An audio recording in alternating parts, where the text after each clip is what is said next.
जय जगन्नाथ सांग मैंने सौमित्रा किचन को आपण मान स्वागत। आज रेसिपी स्वीट कॉर्न रे पकौड़ी बनैबा आ सेथिरे हमें दुईटी रेसिपी बनैबा।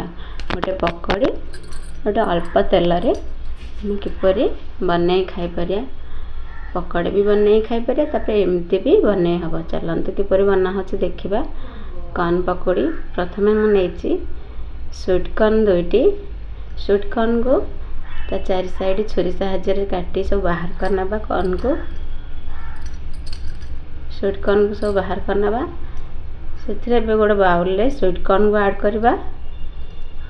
तापर मैं एठी दुईटी पियाज काटी रखि नेछि। तापर 3 ରୁ 4टी कंचा लंका मिर्चा पत्र धनिया पत्र ए सब को ऐड करबा। सेथिरे अदा और रसुण छेचा को ऐड करबा। अल्प टिके हलदी गुंड गरम मसला गुंड तापर लंका गुंड को ऐड करबा।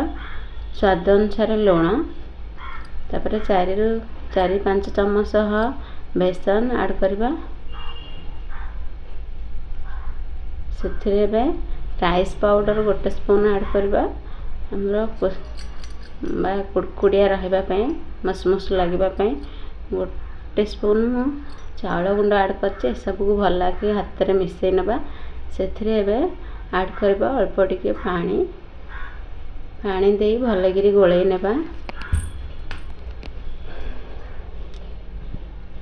एबे देखंतु बाइंडिंग टा भल आसिनी सेति पे आ 2 चम्मच बेसन ऐड करली।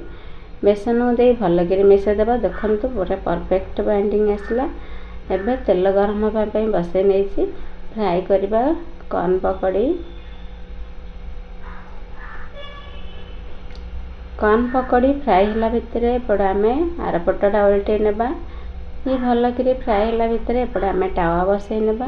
टावा बसै सेथिरे 2 चम्मच रिफाइन ऑयल दे एही परी टावा रे भाजी नेछि। देखंतु एमिति पियाजी टाइप रो चका चका शेप दे एही परी बनै नेछि।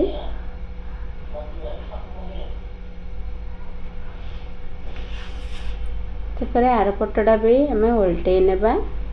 एही परी हमें बे टावा रे भाजी नेबा। सेपड़ बे कॉर्न पकौड़ी फ्राई हेबा पे देचे टिके पड़ सेपड़ उल्टे दोथिबा। देखंतु एबे पकौड़ी हमरा फ्राई हे गलानी ताको बाहर कर नेबा।